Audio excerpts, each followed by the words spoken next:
Hey, well, feels good to take a nice hot bath, relax, even shaved a little, cut off a little bit of my hair. All right, it's Monday evening, Monday night, 11:38 p.m. I have uploaded the novel already. It's called Bricks. I did that about an hour and a half ago, a little after 10. In the last episode, I think I stopped recording like around 7:30 or something, and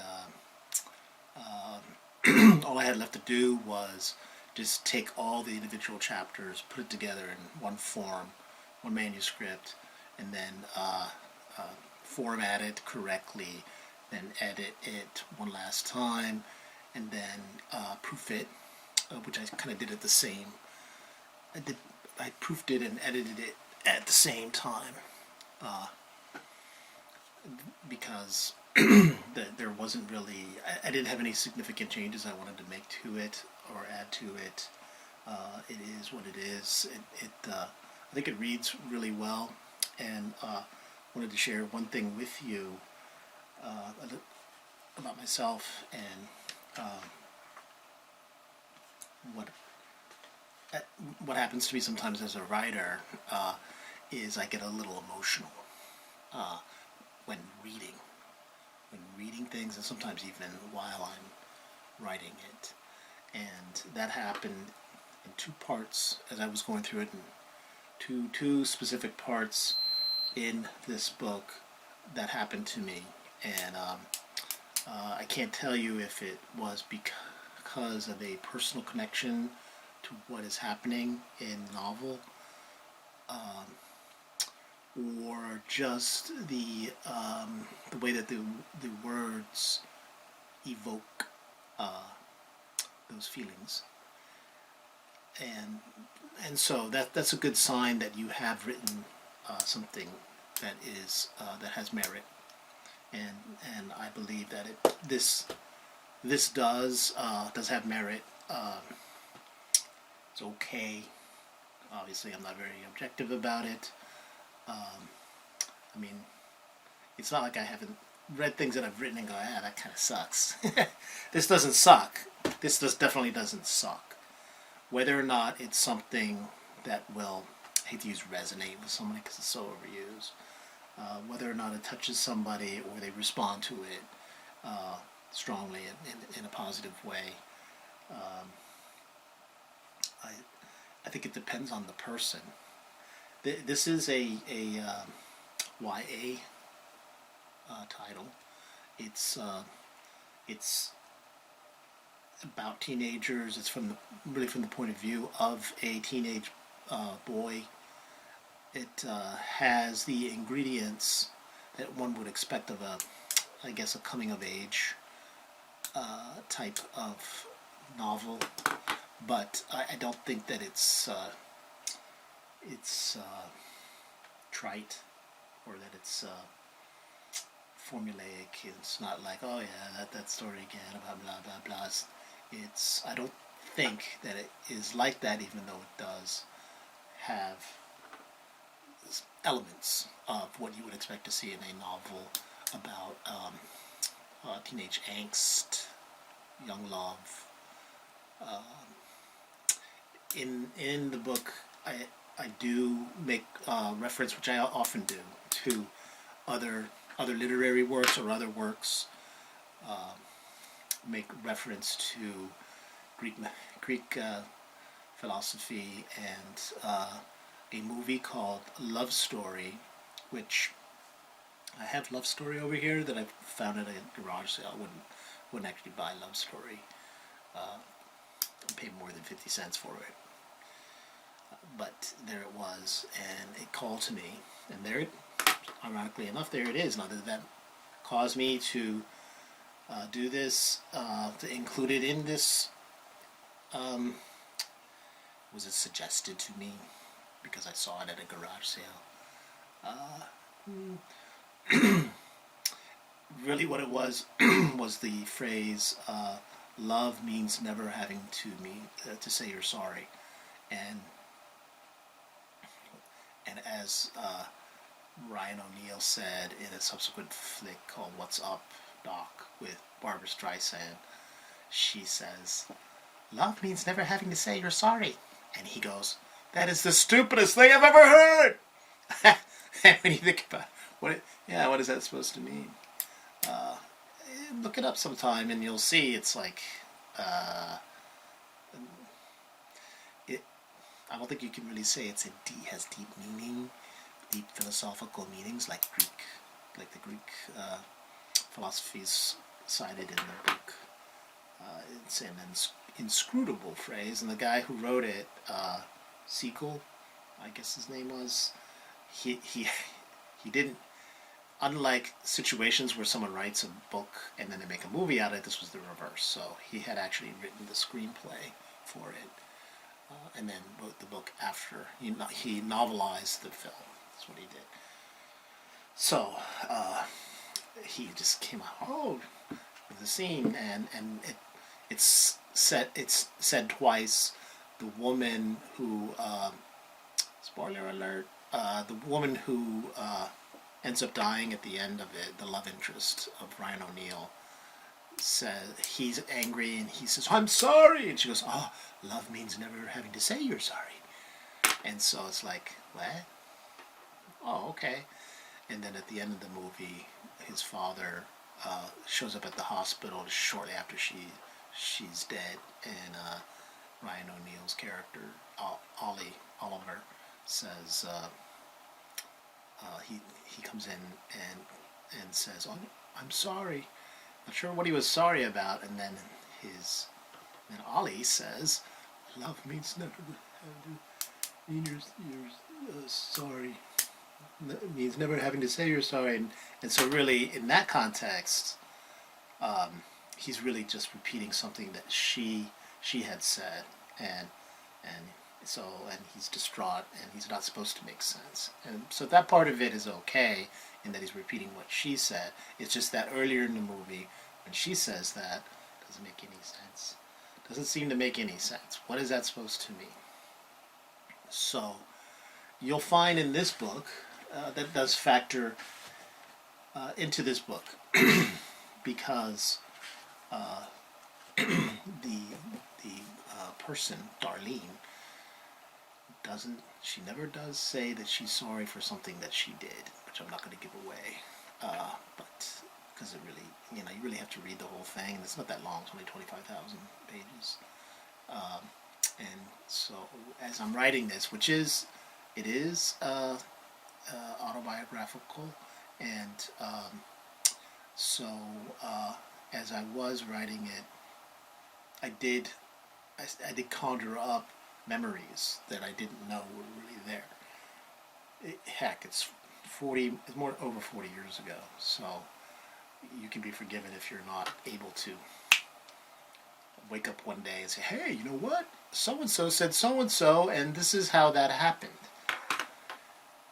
Memories are a funny thing. I'm sure these things didn't happen the way the tape in my mind is playing it out to be exactly like that. There's dialogue in it that came out of me, and it's possible that some of it is almost word for word.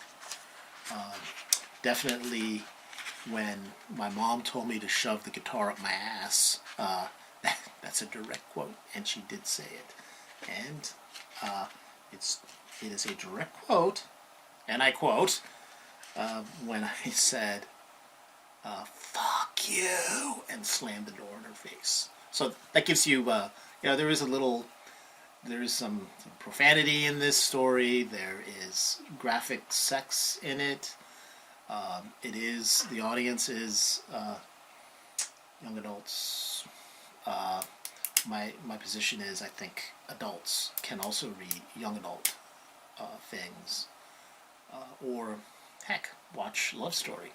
it's really about two young people, two college-age students. Does that mean that people that are above that age or beyond that stage in their life, they're not going to be able to watch that movie because it's about young people? That's silly. That's silly. It could be that people grow weary of reading, oh, here's another teenage angst thing, and then they're you know they're over it. But but many of the things, about half of this really involves adults. There are adults, including teachers and parents, who are adults, and they are involved in young people and things that they're going through, and they should know better, especially if they're a teacher. They should know better. They should have a handle on this, and yet, in this novel, which is based on true events and actual people, they don't. They don't. They should know better, but they don't. And the teachers especially, some of them are almost acting like teenagers themselves. They're reacting to the kid by saying, "Well, what are you trying to do? Hit on the girls? Trying to be big man on campus?" And they do. Why are they doing that for? That they maybe they just fall into this thing where they start acting. It's contagious. You have all these adolescents with their hormones raging and all this stuff happening, and the adults there should understand all that, and they do in their brain, yet they still start acting out as if they themselves are part of this teenage drama that's playing out. Well, anyway, that's the way it was back when I was a kid. Maybe that's another thing that will doom this piece, is that it's teenage angst 40 years ago. Is teenage angst still the same? I think it is. Maybe some of the trappings of this story are a little bit different. I don't know if you did a story on teenage angst in medieval times. That's probably been done before, but would we all be able to relate to it? Would young people be able to relate to it? Okay, so I'm pretty tired. I'm all fed. I'm washed. I'm done with my work, the thing I had to do. I'm happy with the result.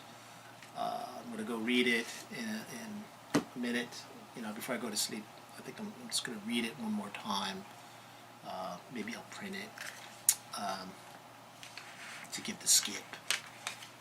And my buddy Dave. I'm not sure I'm going to send it to my girlfriend or some of these other people that I told you about before. Maybe I'm just, I don't know. I don't know. Maybe I'm over concerned that women in particular would not like this book. It does talk about women, but the way that it presents it, spoiler alert, we have had in America, in this country, a double standard when it comes to sex and men and women. And okay, it doesn't really involve, well, it doesn't involve homosexual sex, and that's probably a bad word, gay sex, sex between people of the same gender, or people that don't have gender, or gender not, I'm saying it wrong, and please don't shoot me, but what I'm trying to say is that this book is dated in the sense that it's from the 70s, and you have men and women, and girls and boys, and the girls are treated different than the boys when it comes to sex. I don't know if that's still true today, so maybe that's like we don't do that anymore. But back then, there was a double standard, and there was a difference, and maybe it's not It's not like that so much anymore. But it is presented in that way, and it is, as they say, what it is. And back then, there is some misogyny, I guess, involved, and this is presenting. It's presenting the story is presented from the point of view of the boy, but he does at the end. Another spoiler alert. He does at the end think out loud.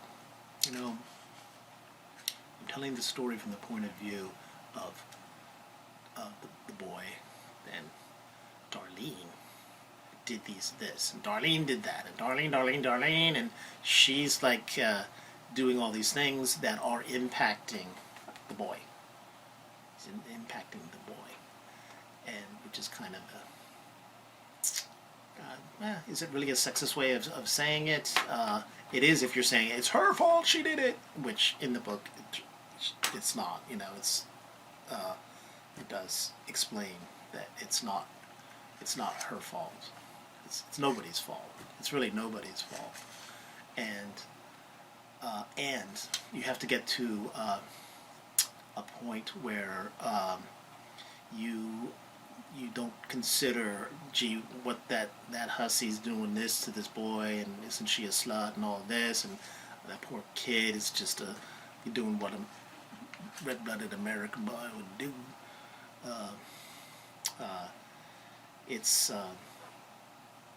It's also worth considering, well, wait a second here.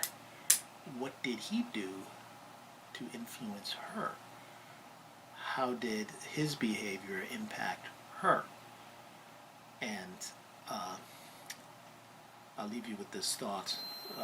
My therapist has told me before, she's not my therapist, she's more like a friend, really. She says, there is a you, and there's a me, and there's a we.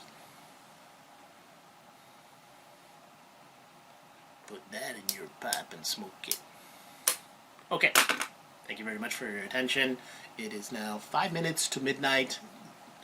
The stroke of midnight will come, and all the 3-day novel people out there will be finally getting to get a good night's rest, unless they are up going, oh, wait a second, I think I spelt that wrong. Good night, man. See you next year.